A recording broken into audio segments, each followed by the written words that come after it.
Welcome in, Panther fans, to the inaugural Portland Panthers Coaches Show on PSN. My name is Andy Jennings, your host. The next hour, we're going to be talking with Portland Middle School head coach Kyle Lane for the first part of the show. And then the second part of the show, we'll have new head coach for the high school Panthers, Brian Dupree, will be joining us. So we're going to the middle school season is already 3 games in, so we're going to catch up with Coach Lane here on the first 3 games of the season, and then just kind of catch up on middle school football in general. But again, this is the inaugural coaches show, and we're going to be every Thursday night. If we do miss a Thursday, we'll let you know. I know there's some scheduling coming up next week that I'll talk through here, and we'll make sure we'll let you know when the next broadcast is. But let me welcome in head coach Kyle Lane. Kyle, how you doing? I'm good. Thanks for having me on. Of course, sir. Of course. How's it going? First, I want to ask you one question before we start. Yes, what year is this for you in coaching? Are we counting, really? Let's see. I became head coach of Portland Middle School in 2007.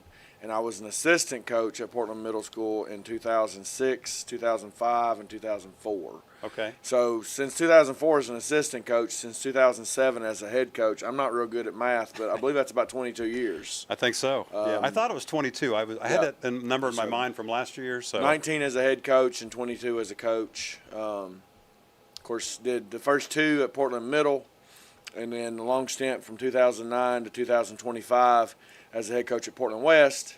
Yep. And then now back head coach again at Portland Middle, full circle. So full circle, absolutely. Well, that kind of leads me into my my next question. So, and again, I know you probably answered this before. You've been on some of the previous shows, the Saturday show and Off the Rails and everything. But this has been a while since they brought both schools together with East and West. So just kind of talk that through about what's been the biggest challenge this year of bringing really 2 teams together, East and West. And just how that kind of came about and how everything kind of came together for you. The biggest challenge really has just been getting the kids not together socially. They've bonded really well. You see East kids and West kids talking to each other, hanging out with each other. We purposely scattered them around the locker room so that it wasn't like they were, just all the East kids sat on this side, all the West kids sat on that side. We were very purposeful to begin with of trying to get them unified as a team. Okay. However, all the kids that played at East last year played, a certain offensive style and a certain defensive style. The kids at West, certain offensive style, certain defensive style. So we kind of, as we went into this season, we tried to help the kids with that. We adopted the defense that Portland East had ran. Coach Miguel had passed it down to Portland East. Coach Eddie Panabaker had run it over there. And then Coach Miguel came to be our defensive coordinator at Portland Middle. So I said, okay, let's run that defense so the East guys will have some familiarity with part of the team, part of the ball, defense. And then we're running the offensive system that West ran. Okay. So the West kids kind of have some familiarity on offense, learning something new on defense. Right. The East kids, familiarity on defense, learning something new on offense. It's been difficult, though, because it's not like it's all West kids running O and all East kids running D. It's a mixture of both. Sure. So we've had those hiccups along the way of kids just trying to assimilate into a schematical system that they're not familiar with. Sure. That showed up a little bit on game nights with some, for lack of a better term, brain farts, just silliness sometimes. We don't do the thing that we're coached to do. Sure. It's also showed up some, the coming together has showed up some with just the standard that we have to be successful. And when I say that, what I mean is the East kids were 0-8 last year. The West kids were 1-7 last year. Neither team had a lot of success. So neither team has felt what it feels like. Our leaders have not felt what it felt like to win and pay the price and do the things that are necessary to win. Everybody can go out there and go through the motions. It's easy to go out there every single day and just try to get to the end of practice and not get anything out of practice. Right. So we're trying to elevate them with a lack of leaders that understand how to. We're trying to elevate them to understand the standard that it takes to win, right? Now, quite frankly, the game that we played out here Tuesday night was as poor of a game as we played all season. We looked the worst that we've looked all season. We didn't look like we had the same intensity level. We didn't have the same attention to detail. We didn't have the same attention to our schematics. And quite frankly, Schaefer just kind of ran up and down the field on us some. There were things that Schaefer was doing that we had practiced all week in practice. I'm literally yelling from the sideline the exact play that Schaefer's fixing to run. Hey, he's going to go out in motion. They're going to throw the swing pass out to him. It's a pass. Be ready, be ready. Right. And they go 60 yards untouched for a touchdown. You know, so that was poor on us all around. So on Wednesday, I took them into the gym, and I let them look at our 5 championship banners hanging on the wall. And I let them know, hey, 2011, 2014, 2015, 2016, 2017, 2021, we have won multiple championships here at Portland Middle School, right? Yes. And we know what we're doing. Y'all have to buy in, and y'all have to trust us as coaches. And for these East kids, it's hard for them to do that because 10 of the 13 coaches, they've just met. You know, they didn't have that chance to bond with us as 7th graders, and then now understand the things that we demand, the things that we expect out of them every single day, and it's hard on them.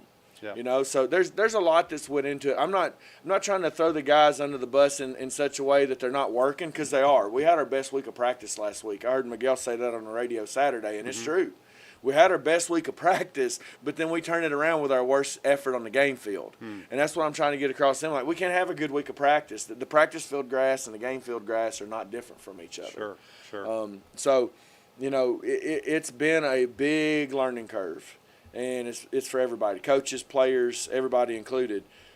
I commend them for the work that they're giving us. I commend them for their effort. I commend them for their – like yesterday, it would have been real easy for some of them to stay at home. Every man was at practice except for one. His mama texted, said he was sick and couldn't come.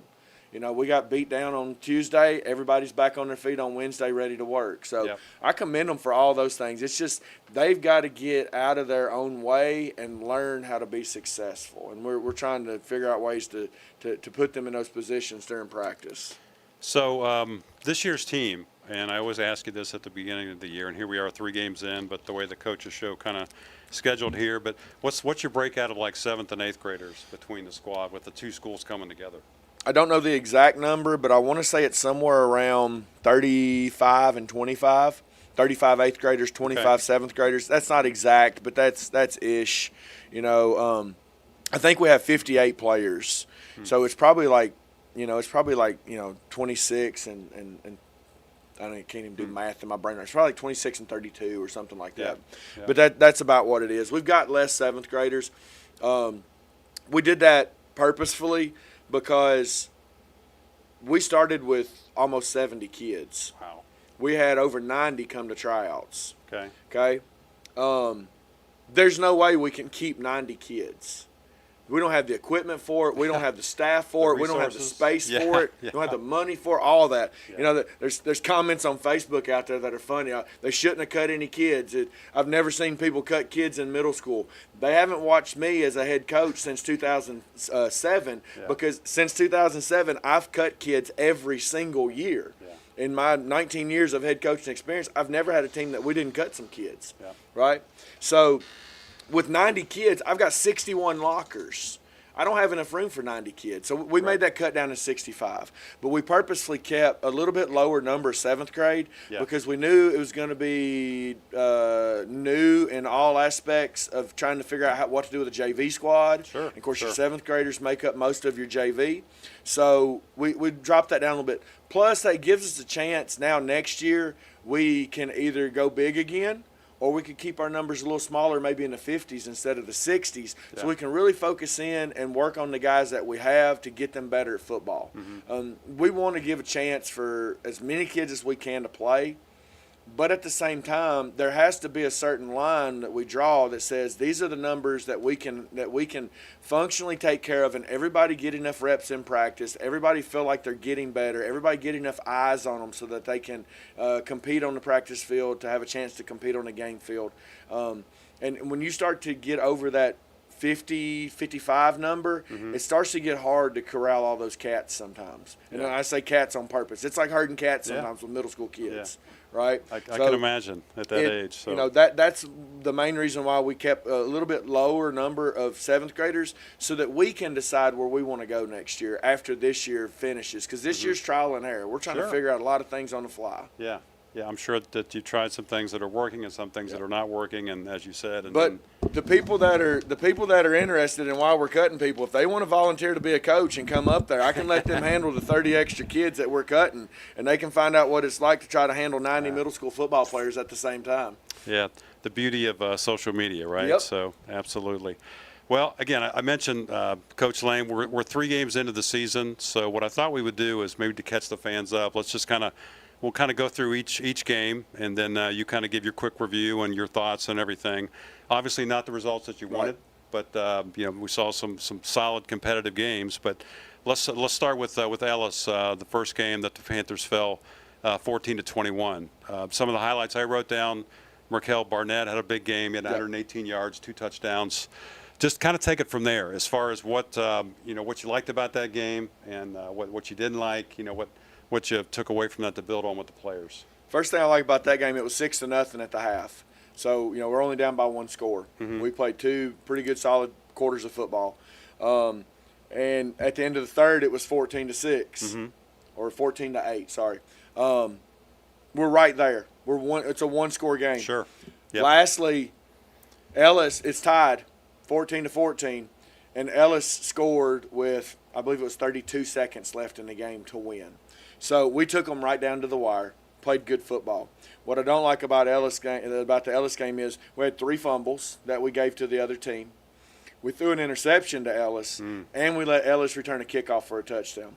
And I told the guys after the next day at practice, I said, the Seattle Seahawks cannot win a football game if they have 3 fumbles, an interception, and a kick return for a touchdown. Nobody. No matter how good you are, the best football team in the world can't win if they have that many mistakes. And we're right there in the game. We only lost 21-14, with 1 score. 4 turnovers. Yeah. Wow. So that there were good positives there. The kids played hard. Ellis ran a completely different offense from what we were prepared for because they didn't show the offense they ran in week 1 in any of their scrimmages. So we're on the fly trying to adjust to this new offense that we've never seen. The kids did a great job of adjusting. They also ran a defense that they did not run in any of their scrimmages. So we get into week 1, we've prepped, we're ready for this offense and this defense, and the team gives us none of that. And we're adjusting on the fly, making sure that we, coach them up and get them playing in the right, blocking their assignments, all that kind of stuff. And we did a good job with that. It's just you can't shoot off every single one of your toes and expect to win. Yeah, absolutely. All right, let's move on to game 2 against Hunter. Panthers 6, Hunter 20. What were your thoughts, highlights in that game? Again, TW Hunter, they're the 4-time reigning Sumner County champions. They've lost, before this season, they've lost a grand total of 1 game since 2021. 2022, they're undefeated. 2023, they're undefeated. 2024, they're undefeated. 2025, they got beat by Station Camp in the regular season, but then turned around and beat them in the championship game. So they're, over the course of 4 seasons, they lost 1 football game, right? And now we roll into this year. They're the 4-time reigning champions. The last team to beat them before Station Camp was Portland West in 2021 in the championship game. We beat them twice that year. But, they're 4-time defending champions. And we roll down there, and it's 8-6 at halftime. We're down by 2 points. Again, great first half.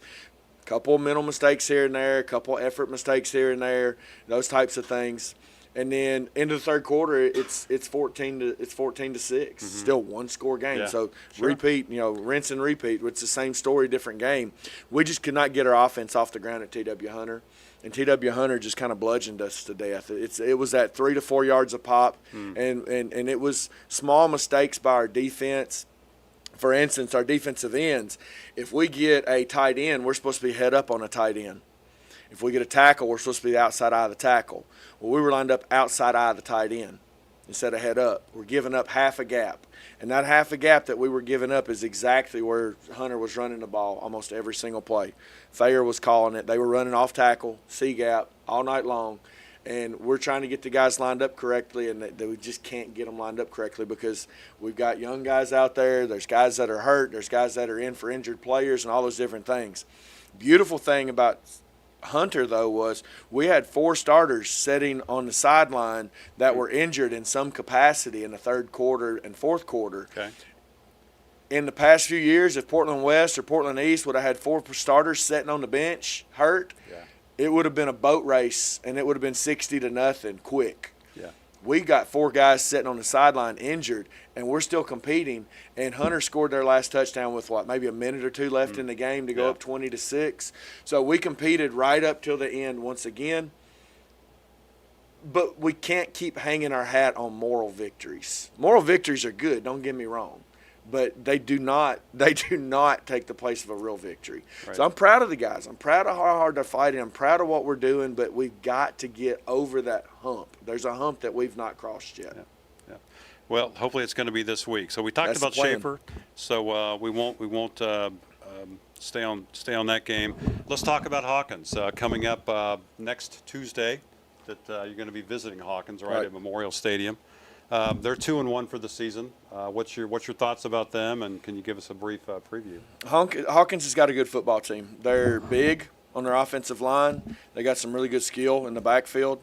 They run a wing tee, traditional wing tee, Roger Perry style wing tee. There's a tight end and a wing to one side. There's a fullback in the backfield. There's what I call an L back beside him, stacked in behind the tackle, even with the fullback.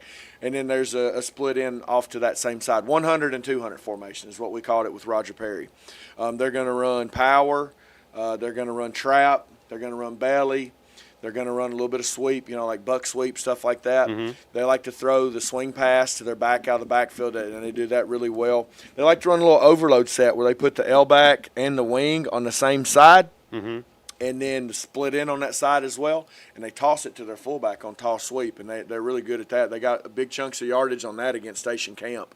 They played Knox Doss this past week and won 30-0, I think is what it was.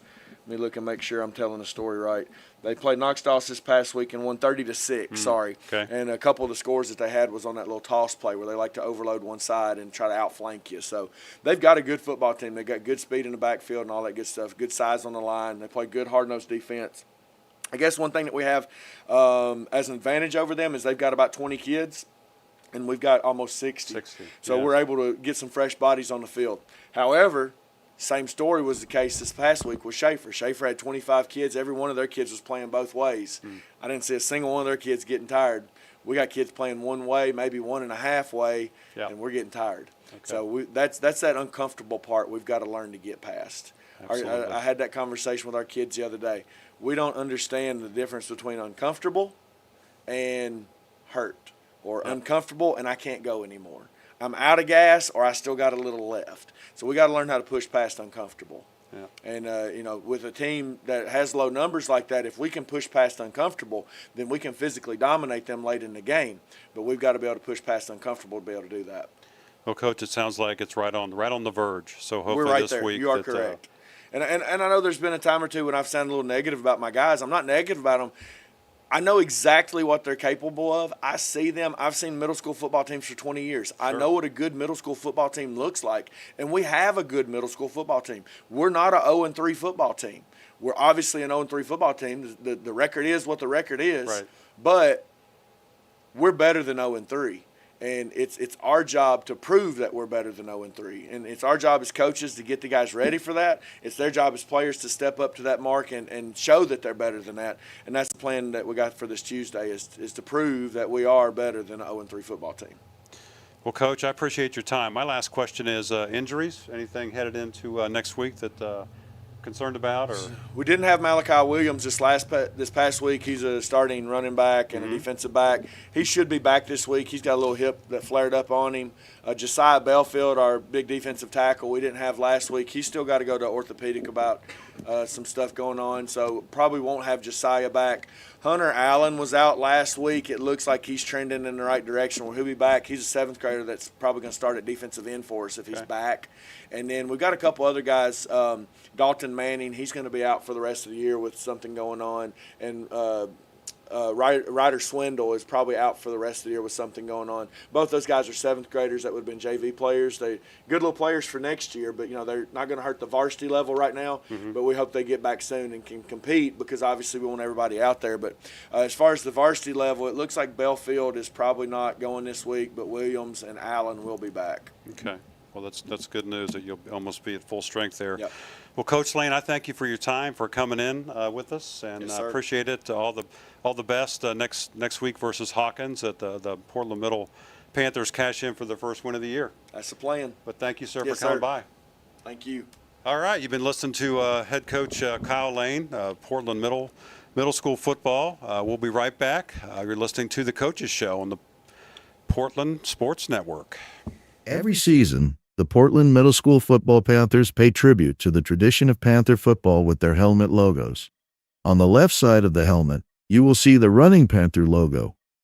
The Running Panther was introduced in 1967 by the late coach Edgar Johnson and was worn until 1978. On the right side, you will see the Power P logo. The Power P was introduced in 1979 by the late coach John Collins. Other legendary Portland coaches such as Roger Perry, Buddy Fry, and Don Curry have had their teams don the Power P logo as well. Portland Middle School football would like to thank the Johnson family for helping us find the Running Panther logo.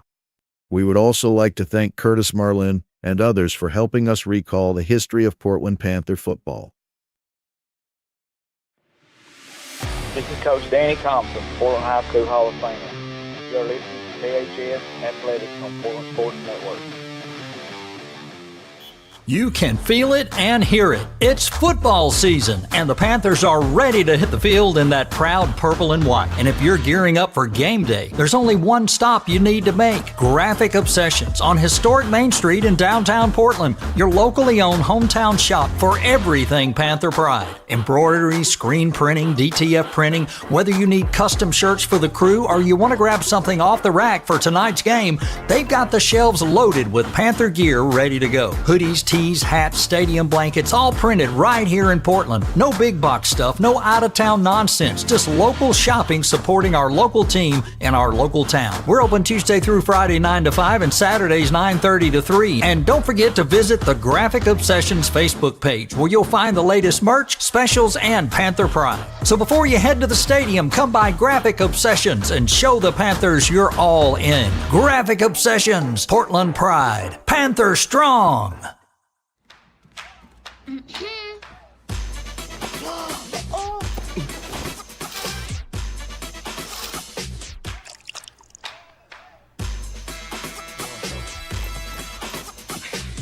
You're not gonna get it all right. Just make sure you nail the big stuff. Mama! Like making sure your kids are in the right seat for their age and size. Get it right at nhtsa.gov/the-right-seat. Do you know who sets up the game field, runs the concession stand, and takes care of the needs of your Portland football teams? The Portland Quarterback Club. They work extremely hard to make sure the stadium is in tip-top shape for all PHS and Portland Middle home games. They also make and serve the delicious food you can find at the concession stand, aka the Panther Den. You can also buy Portland gear at the Panther Hut. If you are interested in how you can help the Quarterback Club, go over to the Panther Hut and tell them you would like to be involved. This is Coach Brian Dupree, head football coach at Portland High School. You are listening to PHS Athletics on Portland Sports Network.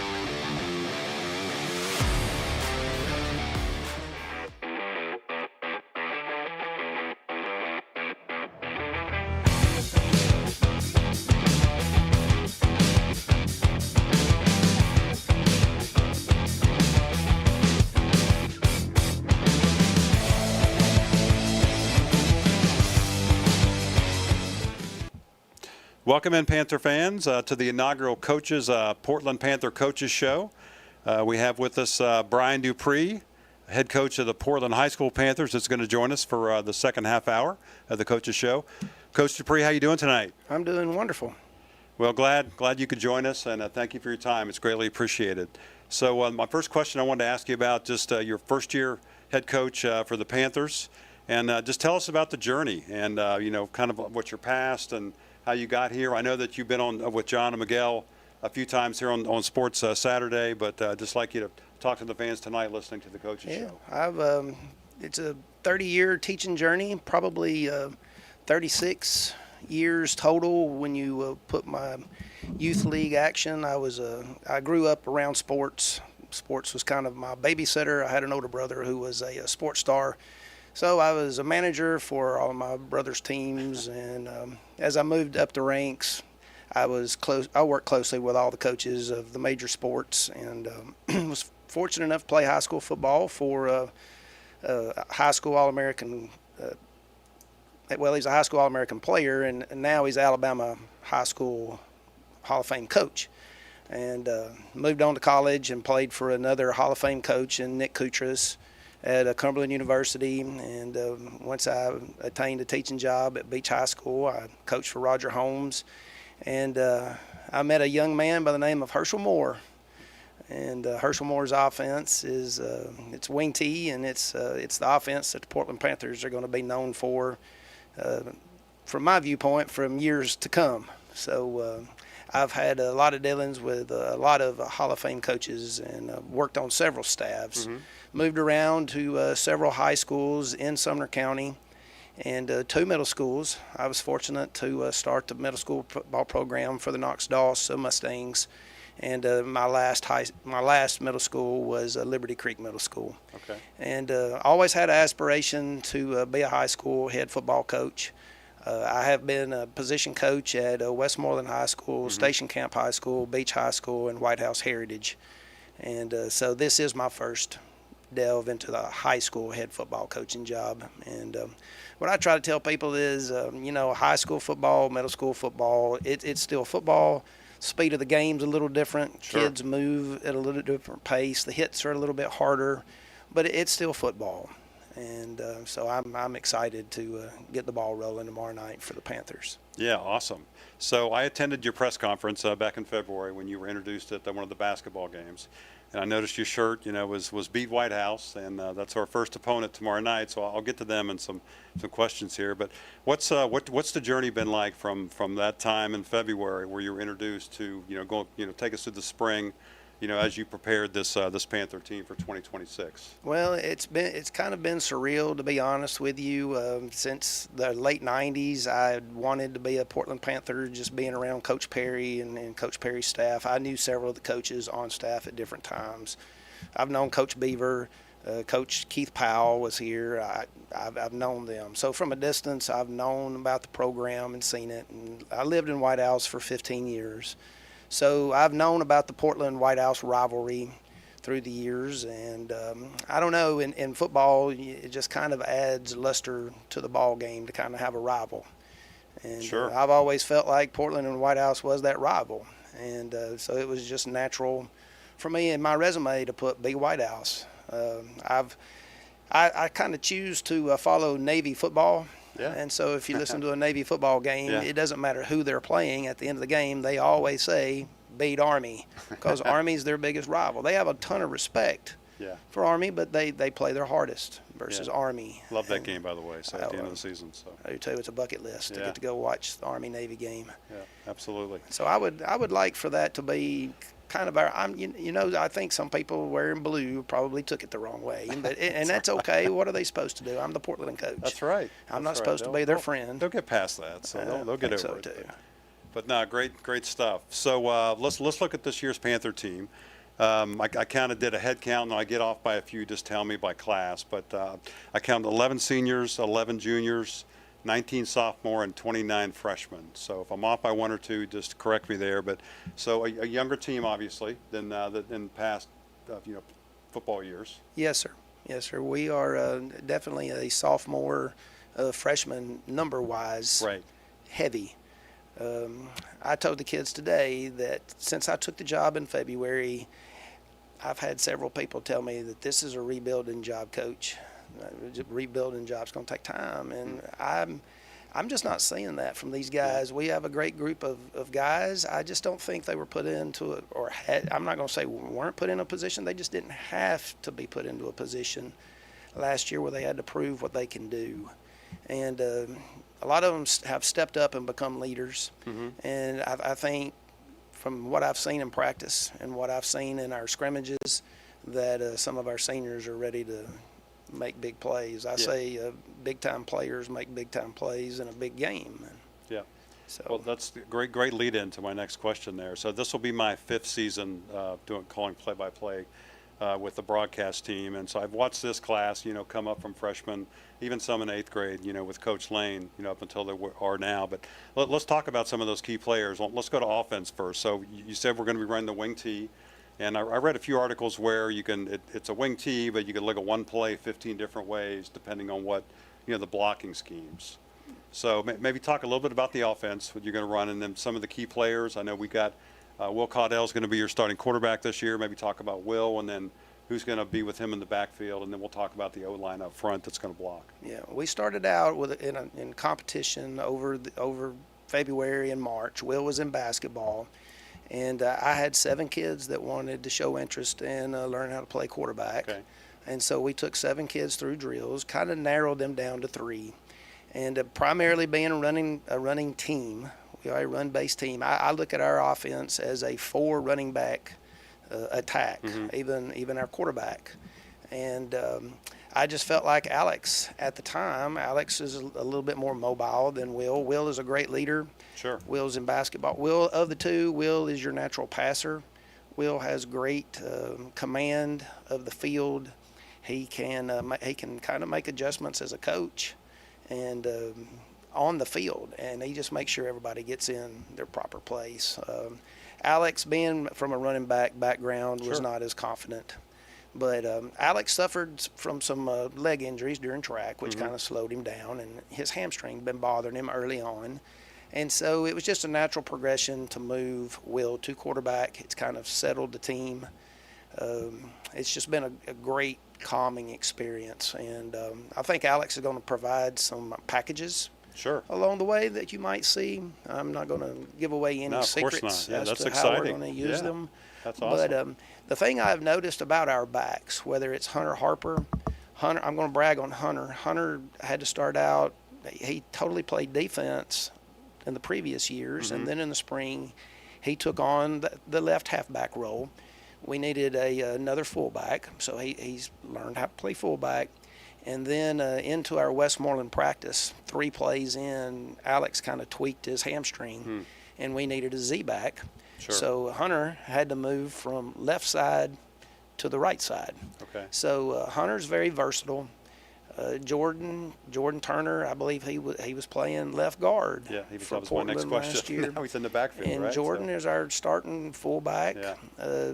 Jordan probably, if we had to put him in the backfield and pass, Jordan can pass. He has a strong arm and he throws a nice ball. And he just has good football sense. The thing Jordan doesn't like to do is brag about Jordan. Okay. And so I like to brag about Jordan. Okay. So I will brag about Jordan.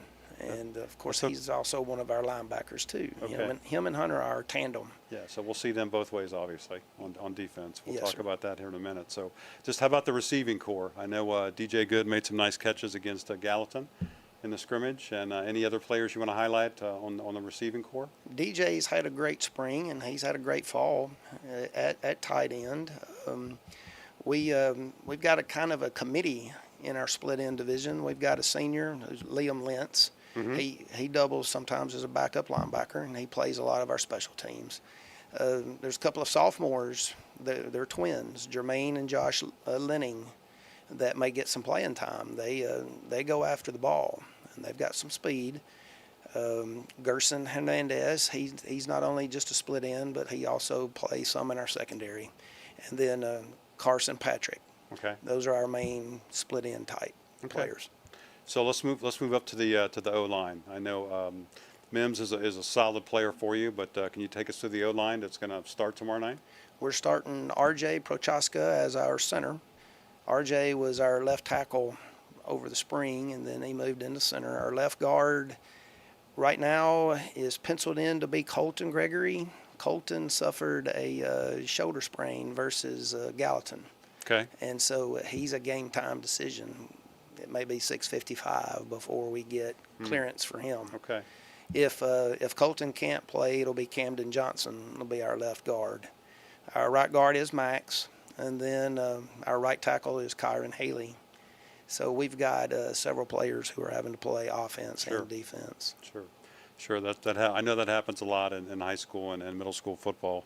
So let's flip over to the defensive side of the ball. So this year, is it going to be a 4-3? Is it going to be a 3-4 that the Panthers are going to run? We have, in the spring, we were going to institute a 4-3, and we've had a defensive coordinator change. Okay. And so our new defensive coordinator favors the 4-2-5. Okay. Which is what Portland played last year. Right. And so we were able to incorporate a lot of the terminology from the previous coaching staffs for our kids, and it made I'm really proud of my DC. Instead of coming in and saying, you know, this is how we're going to do it, he came in and said, okay, this is what I want to do. What do y'all know this as? And the kids could tell him. And so he's adjusted, and he's brought the kids' terminology. It's just been a seamless fit. Okay. And so it's just been a pleasant addition to our staff and to the kids. Awesome.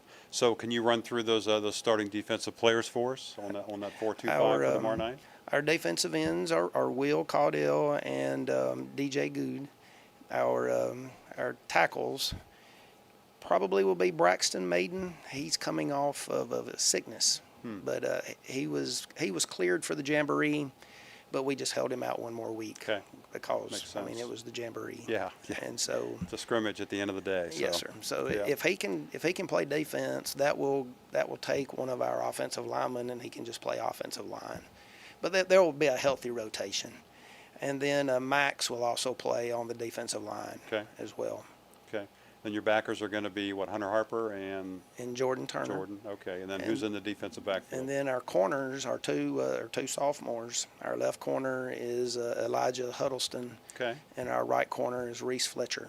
Reese Fletcher, okay. And then we have two outside linebackers, which we call Panthers and Ghosts. Mm-hmm. And our Panther backer is Lane Greer, and then our Ghost is Weston Napier. Okay. And then our Shadow, which is our free safety, is Donovan Bellino. Okay. Or Lorenzen Fletcher. Okay. Awesome. All right. Well, that sounds amazing. So we're looking forward to seeing those young men play tomorrow night. Let's take a quick break, and when we come back, we're going to preview White House. The White House Blue Devils, our opponent tomorrow night. You're listening to the Portland Panthers Coaches Show on PSN. Tennessee Commission for the United States Semi-Quincentennial was created to plan, encourage, develop, and coordinate the commemoration of the 250th anniversary of the founding of the United States, and recognize Tennessee's integral role in that event and the impact of its people on the nation's past, present, and future. The Commission promotes an inclusive statewide celebration and educational commemoration of America's 250th by interpreting and preserving Tennessee's unique stories, objects, landmarks, and places across our diverse state that defined who we are as Tennesseans and Americans. In the city or in the woods, help keep America looking good. Give a hoot, don't pollute.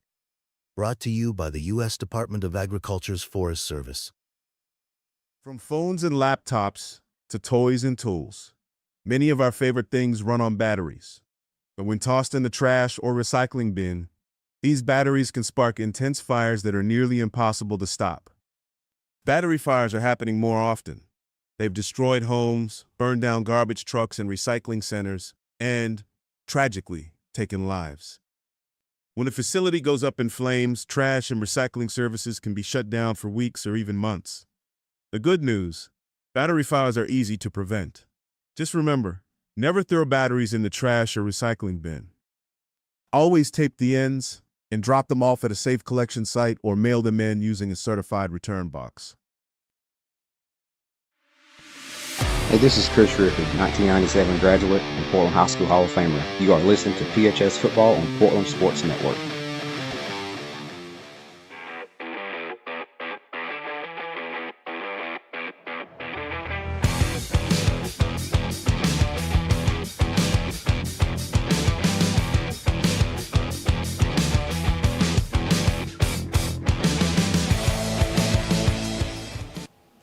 Welcome back, Panther fans. The Portland Panther Coaches Show.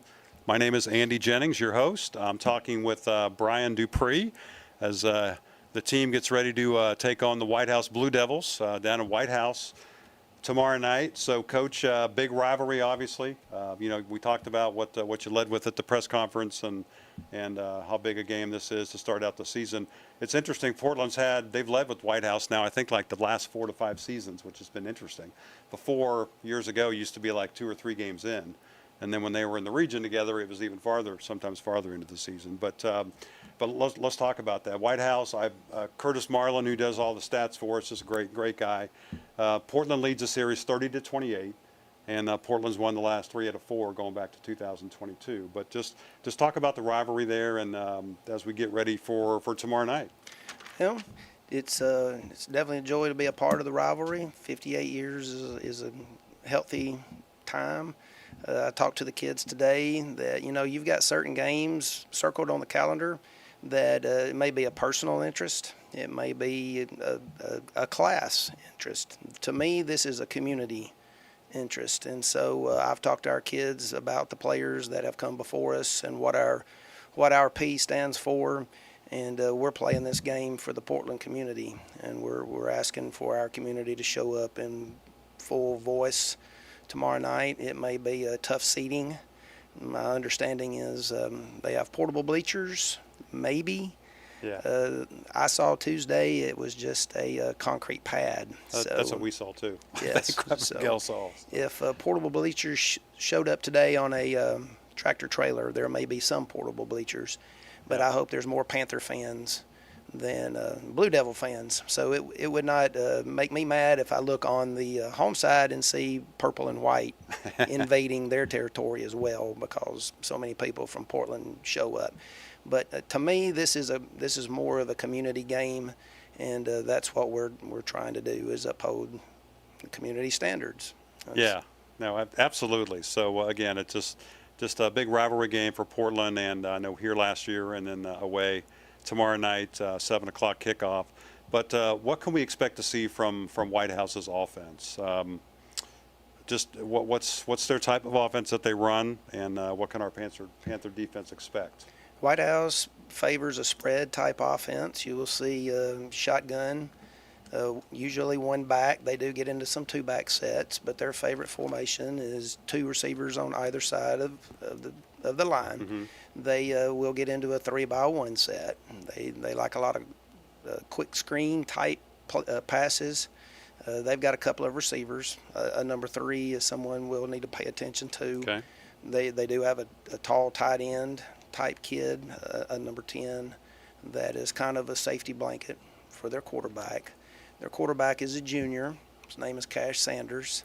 Okay. And so he's kind of similar to, I guess, Will, in that he wants to have an opportunity to make a name for himself.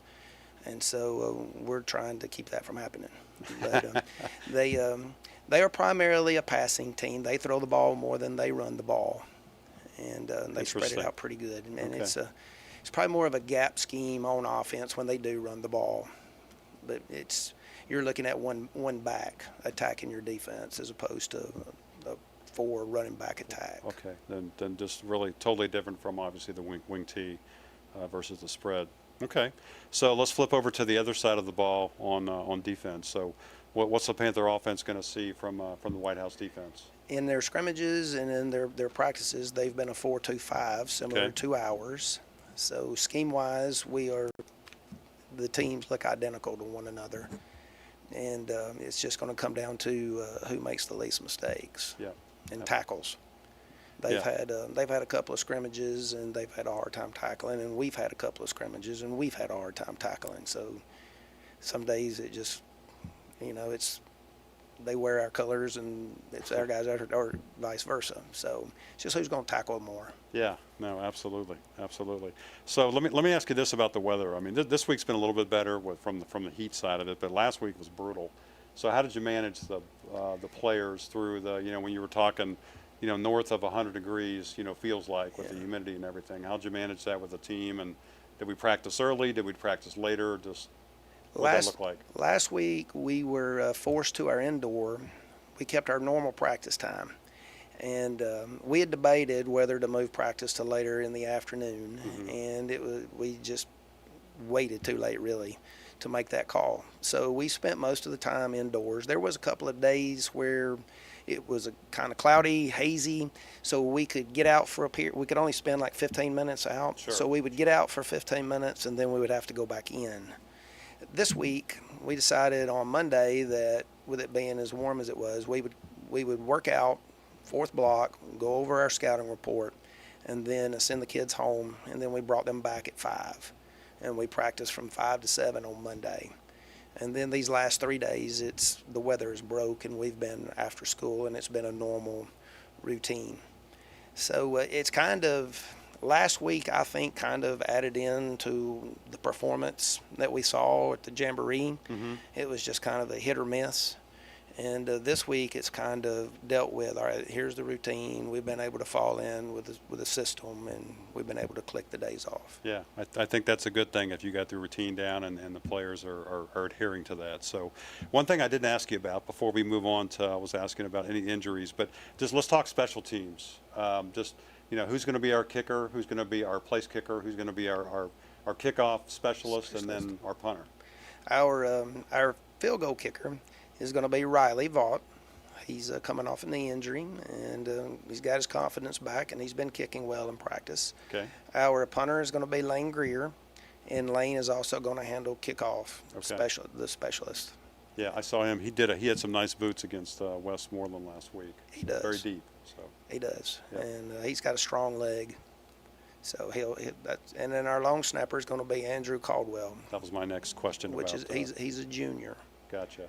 And then is Jordan Turner going to hold on field goals or on extra points, or is that That's to be decided. TBD? Okay, good deal. He's battling it out with Weston Napier. Okay, all right, that's good that you got two that can do that. In case one's not there. So, well, let's talk about injuries and anything you're concerned with as we go into the first week of the season.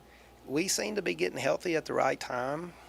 We had some little nagging injuries, in football you're going to get nicks and bangs, and we've had some of that. Little bruised hips, maybe a couple of pulled hamstring. I wouldn't say pulled hamstrings, but maybe just tweaked. And so we should be almost at full percent varsity-wise. Right. Well, that's good to hear. Obviously, going into week one, that with no injuries and everything. So, Coach, I'm out of questions. Unless there's a topic that you wanted me to hit, we'll close it up and give you back a few more minutes. I know you've got a lot of things to do, getting ready for prep and getting the team ready to travel tomorrow afternoon down to White House, down 76 or 50 or 65 or 31W, however the Panther fans are going to get down there.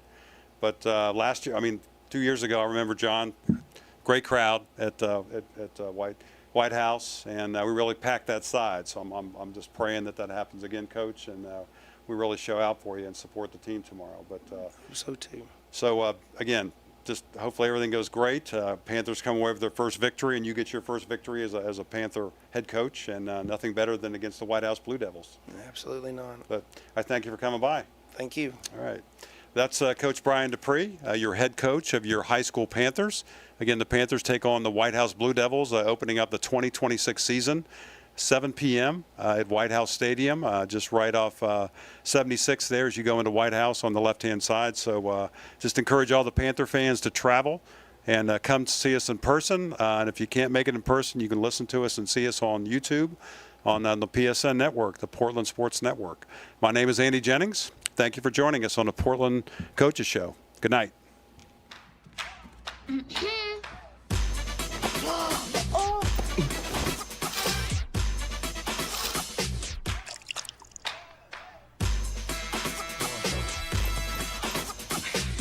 You're not going to get it all right.